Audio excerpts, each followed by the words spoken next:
మీ business ఏదైనా మీ ఊర్లో promotion చేయాలంటే అది సుమన్ టీవీతోనే సాధ్యం. ఇప్పుడే సంప్రదించండి.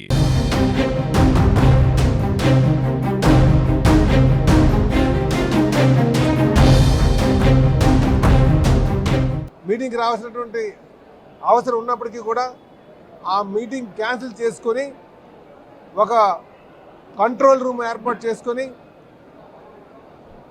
అటు ఢిల్లీలో ఉన్నటువంటి ఎంబసీతోని అలాగే నేపాల్తో ఉన్నటువంటి ఎంబసీతోని మాట్లాడి అక్కడ ఉన్నటువంటి తెలుగు వారిని అందరినీ కూడా ఒక స్పెషల్ ఫ్లైట్ వేసి ఇక్కడ తీసుకురావడం జరిగింది. సుమారు 144 మందిని ఈరోజు ఇక్కడికి తీసుకురావడం జరిగింది. ఇందులో 42 మంది మన విశాఖపట్నం ప్రాంతం సంబంధించిన వారు, 40 మంది మన రాయలసీమ తిరుపతి రాయలసీమ ప్రాంతానికి సంబంధించిన వారు, 34 మంది మన విజయనగరం సంబంధించిన వాళ్ళు, మిగతా వాళ్ళందరూ కూడా శ్రీకాకుళం సంబంధించిన వాళ్ళు. వాళ్ళందరినీ కూడా ఇక్కడ తీసుకొచ్చి వాళ్ళకి మళ్ళీ ఇక్కడి నుంచి వాళ్ళ స్వగ్రామాలకి వెహికల్స్ కూడా ఏర్పాటు చేయడం జరిగింది. అలాగే ఢిల్లీలో కూడా వాళ్ళకి అక్కడ స్పెషల్ ఫ్లైట్ మనం ఏర్పాటు చేయడం జరిగింది. అక్కడి నుంచి ఎటువంటి ఇబ్బందులు లేకుండా ఇక్కడ తీసుకురావడం జరిగిందని చెప్పి తెలియజేస్తున్నాం. ఇదంతా కూడా లోకేష్ బాబు యొక్క చొరవతో జరిగిందని చెప్పి తెలియజేస్తున్నాం. అయితే తెలుగుదేశం పార్టీకి గతంలో కూడా యుక్రెయిన్లో యుద్ధం వచ్చినప్పుడు కూడా మన తెలుగు వాళ్ళు ఎవరైతే ఉండిపోయారో తెలుగుదేశం పార్టీకి అధికారం లేనప్పుడు కూడా వాళ్ళు తీసుకురావడం జరిగింది. ఒకసారి తీర్థయాత్రకి వెళ్ళి వరదల్లో చిక్కుకుపోతే ఆ రోజు కూడా చంద్రబాబు నాయుడు గారి చొరవతో వాళ్ళందరినీ తీర్థయాత్రకి వెళ్ళినటువంటి వాళ్ళందరూ కూడా తీసుకురావడం జరిగింది. అంటే తెలుగుదేశం పార్టీ ఎప్పుడు కూడా తెలుగువారు మన దేశంలోనే కావచ్చు, ఇతర దేశాల్లో కూడా ఎప్పుడైనా చిక్కుల్లో ఉంటే కష్టాల్లో ఉంటే వాళ్ళు ఆదుకొని వాళ్ళు తీసుకురావడం మాకు ఆనతిగా ఉందని చెప్పి తెలియజేస్తున్నాం. ఈరోజు మాత్రం లోకేష్ బాబు గారు ఒక చొరవతో నేపాల్లో చిక్కున్నటువంటి ప్రతి ఒక్కరు తెలుగు వారిని కూడా ఇక్కడ తీసుకురావడం జరిగిందని ఈ సందర్భంగా తెలియజేస్తున్నాం. ఈరోజు వాళ్ళందరితో మాట్లాడితే వాళ్ళ ప్రాణాన్ని అరిచేతిలో పెట్టుకొని బిక్కుబిక్కుమంటూ భయంతో వచ్చారు. వాళ్ళు ఏమన్నారంటే లోకేష్ బాబు గారు కంటిన్యూస్గా మాట్లాడుతున్నారు, మాకు అది ధైర్యం ఇచ్చింది. అలాగే ఫ్లైట్ ఎక్కిన తర్వాత మా ఆనందానికి అవధులు లేవు, మేము ప్రతి ఒక్కరు కూడా చిన్నపిల్లలా మారిపోయాము. అంతవరకు కూడా భయం, ఏమవుతుందో తెలియనటువంటి భయంతో ఉన్నాం. ఫ్లైట్ ఎక్కిన వెంటనే చిన్నపిల్లల్లా మారిపోయి అందరూ కూడా ఆనందంతో ఉన్నాము. మేము ఖచ్చితంగా లోకేష్ బాబు గారిని వెళ్ళి కలవాలి, మాట్లాడాలని చెప్పేసి నిజంగా చాలా ఆనందం వ్యక్తం చేస్తారు. ఈ సందర్భంగా మేము లోకేష్ బాబు గారి ఒక చొరవకి ఆయనకి మనస్ఫూర్తిగా ధన్యవాదాలు తెలియజేస్తున్నాం. న్యూస్లో చూశారు, గత కొన్ని రోజులుగా నేపాల్లో ఒక ఇంటర్నల్ సివిల్ వార్ లాంటి పరిస్థితిలో ప్రత్యేకంగా యువత జెన్జీ అని పిలుస్తున్నారు. సోషల్ మీడియా బ్యాన్ అని దాంతో వాళ్ళు వీధుల మీదకి వచ్చారు.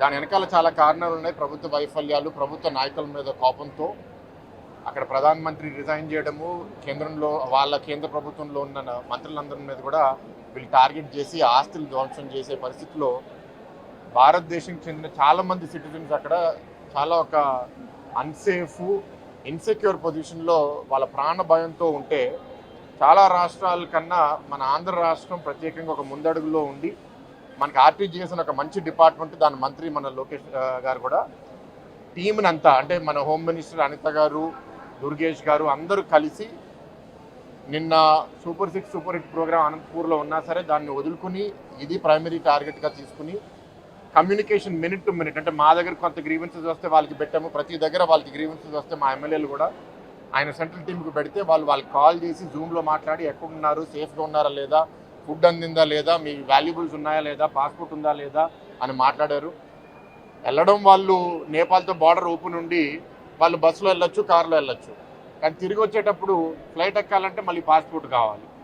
సో దానికి మనకి సెంట్రల్ గవర్నమెంట్లో మన union external affairs minister Jaishankar గారు, ఇండియా లోపలికి వచ్చేటప్పుడు హోమ్ మినిస్ట్రీ అమిత్ షా గారు, అండ్ ఫ్లైట్ అరేంజ్ చేయాలంటే సివిల్ ఏవియేషన్ మినిస్టర్ మళ్ళీ రామ్మోహన్ నాయుడు గారు అందరితో వెంటనే సంప్రదించి కోఆర్డినేషన్, అంటే టెక్నాలజీ, టీం వర్క్, ఆలోచన బాగా ఉంటే ప్రభుత్వం ఎంత బాగా పనిచేయగలుగుతుంది అనేది ఇది ఒక చిన్న ఉదాహరణ.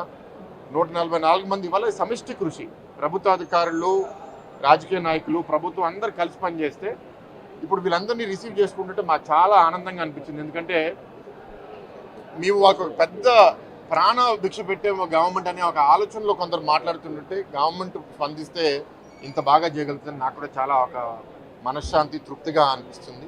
ఇక్కడ విశాఖపట్నంలో ల్యాండ్ అయ్యేటప్పుడు కూడా ఇక్కడ ఉత్తరాంధ్రకు చెందిన నాయకులందరూ ఎమ్మెల్యేలు, ఎమ్మెల్సీలు, చైర్మన్లు, నేను అందరూ ఏంటంటే వాళ్ళని ఒక ఘన స్వాగతం వాళ్ళకి పలకాలి. వచ్చిన తర్వాత వాళ్ళకి ఒక కాన్ఫిడెన్స్ కూడా చెప్పాలి. ఎందుకంటే అందరు కాదు కానీ కొందరు కొంచెం షేక్ అయ్యారు. అంటే ఇంకా వాళ్ళు చూస్తుంటే కొంచెం ఆ భయం కనపడుతుంది వాళ్ళలో.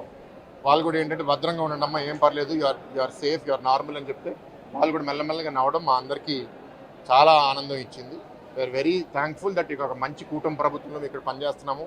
ఇప్పుడు చంద్రబాబు నాయుడు గారు ఎలాగైతే గతంలో ఎన్నో క్రైసిస్ వచ్చినప్పుడు ఆయన దానికి స్పందించారో, ఇప్పుడు అలాగే ఇవాళ లోకేష్ అన్న కూడా అట్లాంటి ఒక పాత్ర వహించి రాష్ట్రంలో రీసోర్సెస్ అందరు కలిసి తీసుకొచ్చి ఒక హెల్ప్ లైన్ సెంటర్గా ఇన్ఫర్మేషన్ కూడా ఏ నెంబర్కి ఫోన్ చేయాలి, ఎట్లా రీచ్ అవ్వాలని చెప్తే ఇందాక కొందరు ఆ ప్రయాణికులు చెప్తున్నారు మాకు ఆ ఇన్ఫర్మేషన్ వచ్చింది ఏ నెంబర్కి చేయాలని, లేకపోతే మాకు కూడా తెలియదు అని.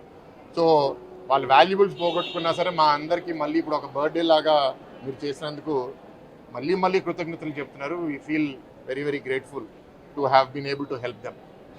Thank you.